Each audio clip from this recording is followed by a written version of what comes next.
Hi, throw away because honestly, I don't want this tied to my main account.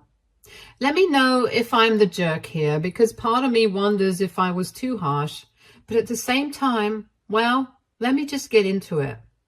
So my ex-husband, Matt, 40 male, and I, 38 female, were married for 12 years. At one point, I thought we had a pretty solid relationship. We met young, built our careers, and supported each other through all the ups and downs of adult life. Things were stable, or at least I thought they were. Looking back, maybe stable was part of the problem for him. Around year 10, I started noticing Matt pulling away. He became distant. He was always glued to his phone and was generally less engaged at home. When I brought it up, he'd brush it off, saying work was just hectic. I wanted to believe him because, hey, we all have rough patches. But it turns out the hectic work was less about spreadsheets and more about Sierra, 23, female, a new hire at his job. Sierra was the kind of person who walked into a room and made sure everyone noticed her. She was outgoing, flashy, and confident, and apparently she made Matt feel young and free again, or at least that's what he told me when he finally admitted to the affair. He said our life together had gotten too routine and that he was done feeling old. He wanted a divorce so he could pursue this connection with Sierra. He said she made him feel alive again. I felt like I'd been punched in the stomach. At first, I was devastated. I thought maybe I could fight for our marriage. But when I saw how smug he was about it, I realized I wasn't mourning him. I was mourning the life I thought we had. So I filed for divorce. I got a decent settlement. Thank God we didn't combine our finances too much. Packed up my stuff and moved into a smaller place across town. It wasn't easy, but I was determined to start over. The divorce was a long, messy process, but when it was finalized, I felt like I could finally breathe again. For the record, the divorce wasn't messy because I refused to let it be. I just wanted to move on, even though it was hard at first. I had to let go of the man I thought I knew. I leaned on friends and family, picked up some new hobbies, and threw myself into my work. Slowly but surely, I found my footing. Fast forward about 6 months after the divorce was finalized, and I started hearing bits and pieces about Matt and Sierra through mutual acquaintances. I wasn't seeking out info, but when you have a few common friends, you end up hearing things. At first, it seemed like Matt was living his dream life with Sierra. Fancy vacations, a new car, and constant social media posts about how in love they were. Whatever. Good for him. But then the tone shifted. A friend mentioned at a get-together that Sierra had filed some kind of formal complaint at work. Apparently, she accused Matt of being manipulative and pressuring her into the relationship. She also claimed he was using company funds for personal expenses, like the gifts and trips he'd showered her with. I'll admit it, I laughed. Not because I think harassment or manipulation is funny, of course not, but the sheer irony of it all. That was something else. Here was Matt, who had thrown away our marriage because I wasn't fun enough, now dealing with a mess of his own making. But hearing all that also made me feel something. On the one hand, I wasn't exactly shocked. Matt was always pretty smooth at work, and I could see how he might cross professional lines when it came to impressing Sierra. On the other hand, I had to remind myself to stay out of it. His choices weren't my responsibility anymore.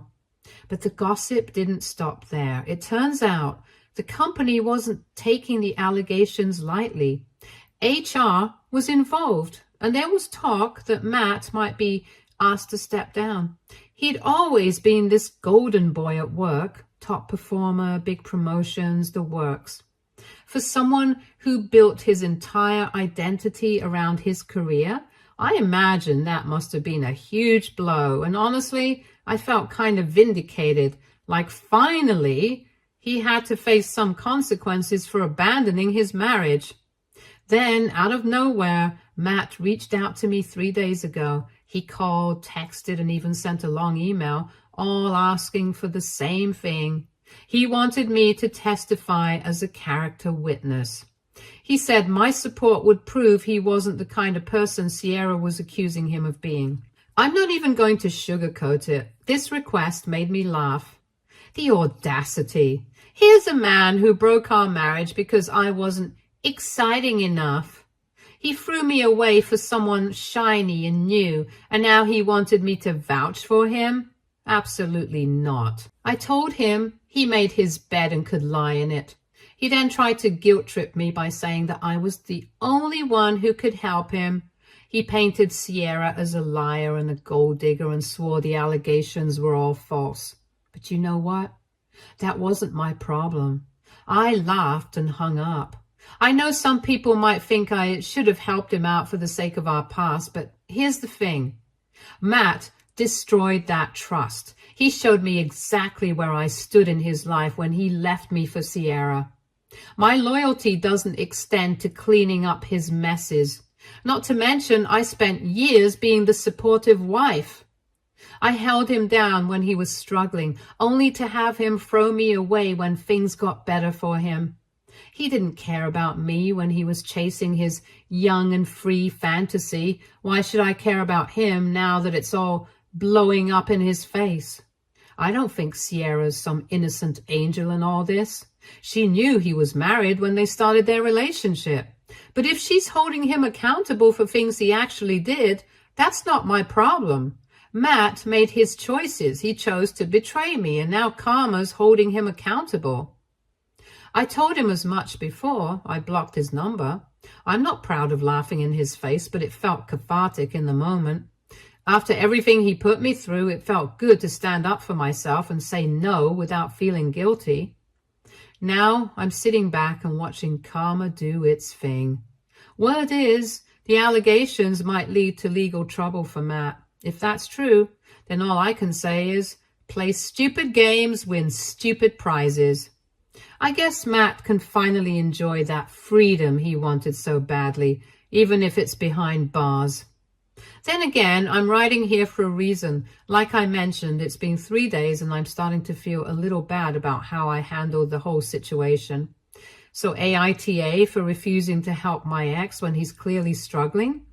Part of me wonders if I should have taken the high road, but honestly, I think I'm done sacrificing my peace for someone who wouldn't do the same for me. Update 1. Hi again. I didn't think I'd be back with an update, but here we are. It's been about a month since my original post, and let's just say things have escalated for my ex-husband, Matt. I've gotten a lot of support from you all. Thank you, seriously. And reading your responses helped me stand firm when Matt came crawling back again. So after my last post, I didn't think much about Matt's situation. I've been focusing on my own life, and honestly, the little updates I got through mutual friends were more like background noise. But then the background noise turned into something much bigger. Apparently, Matt's company placed him on indefinite suspension. He's no longer allowed to go into the office while they investigate Sierra's complaints. HR is taking everything seriously, especially because Sierra's allegations involve potential misuse of company funds. And from what I've heard, there's evidence that Matt used the company card to buy gifts and pay for trips with Sierra. But that's not even the worst part. Sierra has now gone to the police with a formal complaint. She's accusing Matt of coercing her into their relationship and creating a toxic environment at work. According to mutual friends, Sierra claims that Matt abused his position of power to manipulate her, which then made it hard for her to say no to his advances. To be clear, I don't know if all of her claims are true. I wasn't there. And I've got no interest in playing detective. But what I do know is that Matt put himself in this position. He chose to mix business with pleasure, and now it's biting him in the worst way possible. Anyway, back to how I got involved again, against my will. A few days after I heard about the police complaint, Matt reached out to me, and this time he didn't just want me to be a character witness for his job. He wanted me to back him up for the potential criminal charges that Sierra is pushing. The nerve of this man is truly something else. He went on and on about how I'm the only person who can help him out. He said I could testify that he's not the abusive type and that he's always been a good husband. The irony, right? The same guy who threw me away for another woman now wants me to save his skin. I know some people might think I'm being petty, but trust me, I'm not. I gave that man 12 years of my life. I was loyal and supportive and tried my best to build a good life with him. He didn't just cheat on me, he disrespected me in the most public way possible and abandoned our marriage for someone shiny and new. And now that his world is crumbling, I'm supposed to swoop in and play savior? Absolutely not. So I told him no again, and this time I made it clear there's no point in asking me ever again. He doesn't deserve my help, and honestly, I don't owe him anything. If I supported him, I'd be lying not just to the courts, but to myself. Matt wasn't a good husband in the end, and I refused to pretend otherwise. He tried to guilt trip me, of course. He said he's scared of what could happen if this goes to trial. He swore Sierra was lying to make herself look better and to secure a financial settlement. But here's the thing.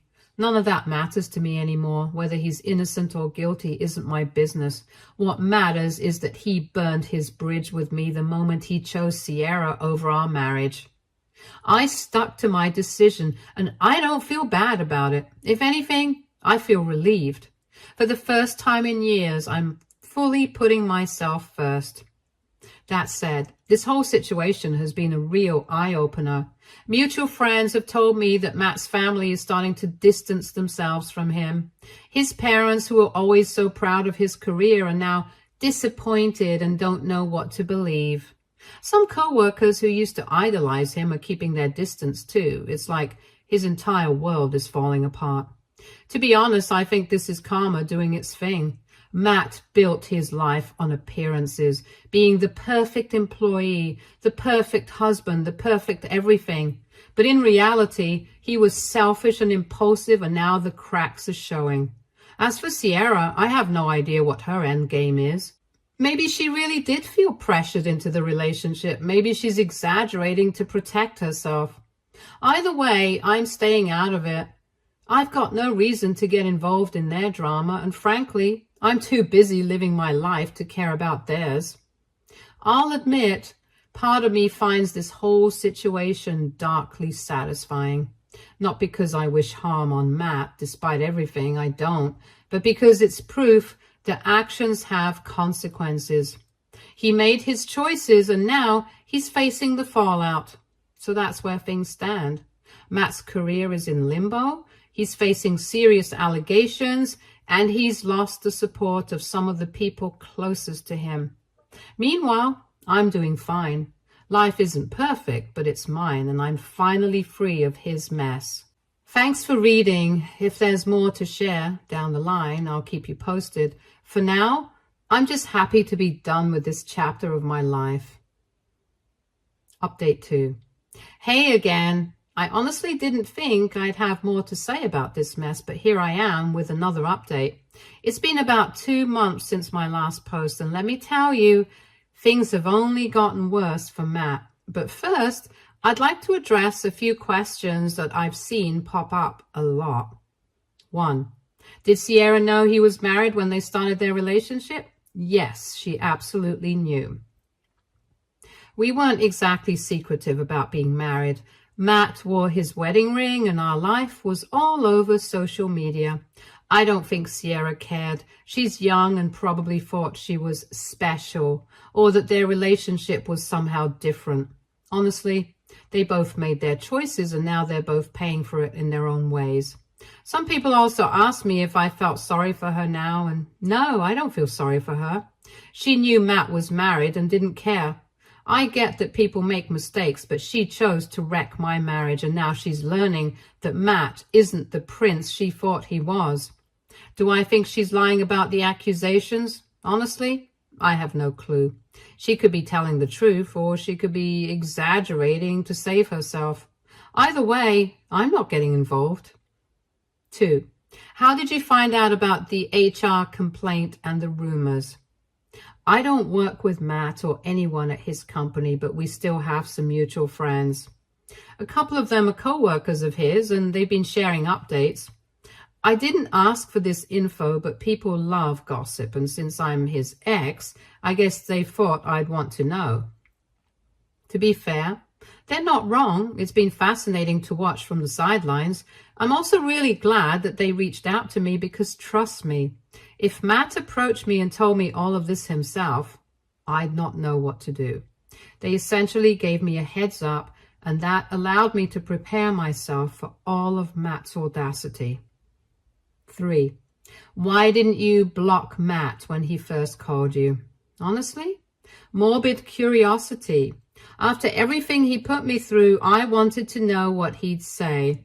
When he started pleading for my help, it felt like the ultimate proof of how far he's fallen. It was weirdly satisfying to say no. After that, I blocked him. He hasn't tried to reach me since, thank God.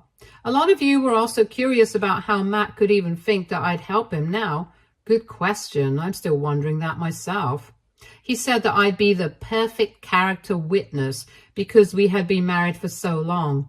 Apparently, if I said he was a good husband, it would help counter Sierra's claims about his behavior. It's wild because, hello, he wasn't a good husband. He lied, cheated, and left me. Did he think I'd forget all that? Anyway, on to the update now. After his suspension, the company's investigation dug up solid evidence against him. Mutual friends told me they found emails, receipts, and even travel records that proved he used company funds to buy Sierra luxury gifts and pay for trips. We're talking designer handbags, fancy dinners, and even a weekend getaway to some 5-star resort. Apparently, he didn't even try to hide it. He used the company card and then signed off on the expenses himself. The audacity. Of course, once this came to light, the company had no choice but to officially terminate him.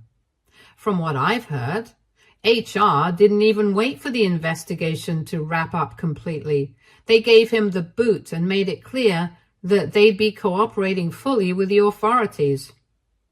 As if that wasn't bad enough, Sierra's case is still moving forward. She's filed a civil suit against Matt, where she's accused him of coercion and harassment. The police are pursuing criminal charges related to his misuse of company funds as well. And that's not all.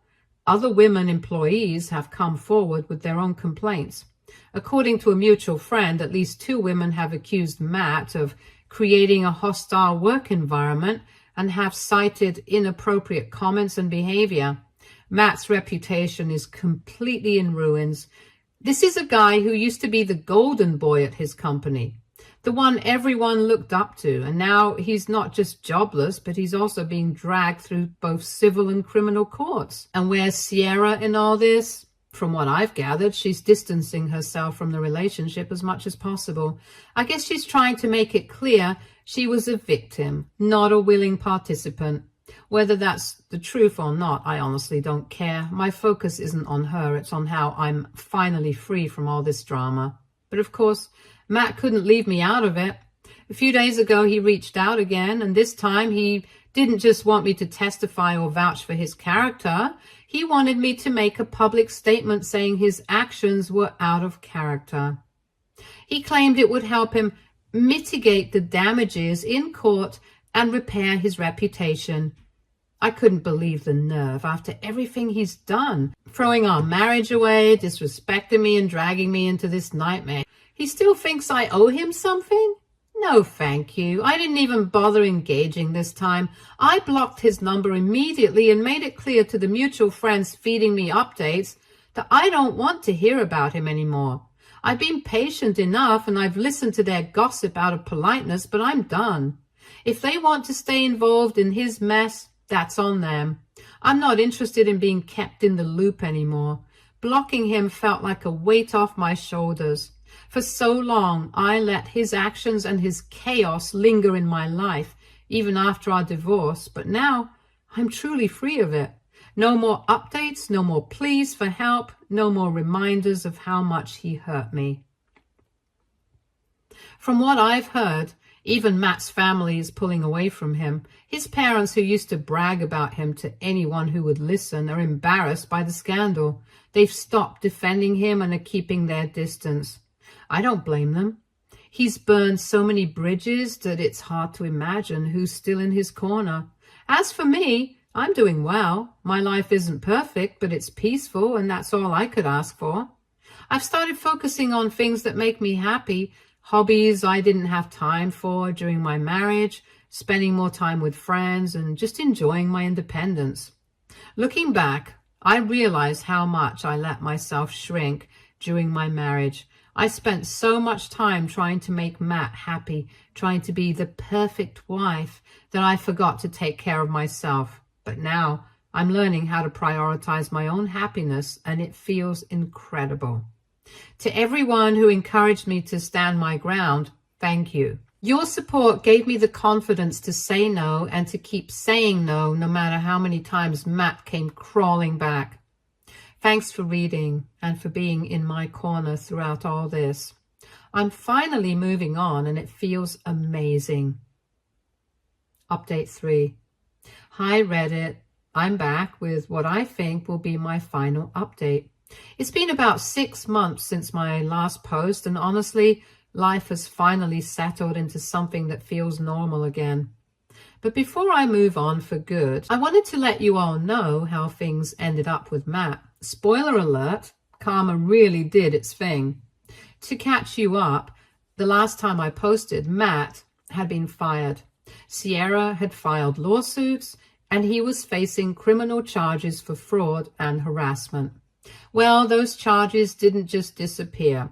The investigation uncovered everything: how he used company funds to buy Sierra gifts, his inappropriate behavior at work, and how he misled HR during their initial inquiry.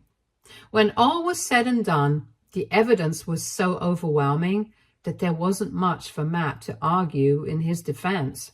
About 3 months ago, Matt was officially convicted of fraud and harassment. The investigations wrapped up, and he was convicted of fraud and harassment. The court found undeniable evidence that he used company funds to shower Sierra with gifts and covered up shady financial dealings to hide his tracks. On top of that, Sierra's claims of harassment was supported by damning emails, text messages, and testimony from other employees. It turns out she wasn't the only one who had an issue with Matt's behavior. The judge didn't go easy on him. He's serving time now, not a slap on the wrist sentence either. Along with prison, he's been ordered to pay significant restitution to both the company and Sierra. From what I've heard, his finances are completely wrecked.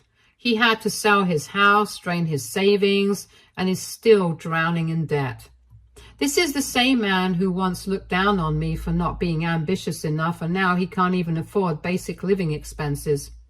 Meanwhile, Sierra walked away with a hefty settlement from both the company and Matt, and she's using the money to fund a blog where she writes about workplace misconduct and advocates for safer work environments. Honestly, I had to laugh a little when I found out. The irony of her becoming a voice for justice after she was so willing to participate in it in the first place isn't lost on me. I mean, let's not forget that she actively pursued a relationship with a married man and didn't seem to have any issues with the shady perks while it lasted. I'm not saying her work isn't valid, but it's hard to ignore how she was part of the mess that tore my marriage apart. Still good for her, I guess. At this point, I don't care enough to dwell on it. The important thing is that I'm free from all of it. And seeing how far Matt has fallen since he walked out of our marriage is a reminder of how lucky I am to be out of that toxic mess. For years, I felt stuck, like I had to keep bending over backward to make him happy, even when he clearly wasn't willing to do the same for me. But now, I'm living for myself, and it's the most liberating feeling in the world. As for Matt's family, they've completely cut ties with him. His parents, who used to think the sun rose and set on their perfect son, are now refusing to speak to him. They've even reached out to me to apologize for how they treated me during our marriage, since they were so proud of their golden son. They tended to put everyone else in his life down, including me. I cannot tell you how many family dinners were spent awkwardly smiling at insults thrown my way because I could never live up to Matt. I'll admit it felt satisfying to hear them admit they were wrong, but I kept it civil. I thanked them for their apologies and politely told them that I no longer wanted any part in my old life. I'm not interested in rehashing old wounds. Even though so much of this was happening in the background, I have some good news. I've started dating someone new. I wasn't actively looking for a relationship, but I met someone through a friend and things have been going really well. He's kind and supportive and treats me with a level of respect I honestly forgot I deserved. I'm taking things slow, but it's nice to feel appreciated again without all the drama and games. Looking back, it's almost funny how Matt used to talk about wanting to feel young and free when he left me for Sierra. Where did all that freedom get him? A ruined career, a tarnished reputation, and now a prison sentence. Meanwhile, I'm the one who's actually free from his selfishness, free from the constant emotional drain, and free to finally live my life the way I want. This whole experience has been a lesson in letting go and trusting that people who do wrong will eventually face the consequences of their actions. I didn't have to lift a finger to make this happen. Matt dug his own grave, one bad decision at a time, and I just made sure I wasn't standing anywhere near him when it all came crashing down. To everyone who supported me through this roller coaster, thank you. Your encouragement helped me stay firm in my boundaries and reminded me that I don't owe anything to someone who threw me away. I'm closing this chapter of my life for good now. Matt's story might be far from over, but as far as I'm concerned, it's no longer my story to tell. My focus is on my future, and I'm excited to see where it takes me. This is the last update I plan to share. I'm closing this chapter of my life for good. Whatever happens to Matt from here on out is his problem, not mine. He made his choices, and now he has to live with the consequences. Thank you for being in my corner. Signing off for the last time. Your girl who won at life big time. Stay tuned for more stories from our girl relationships.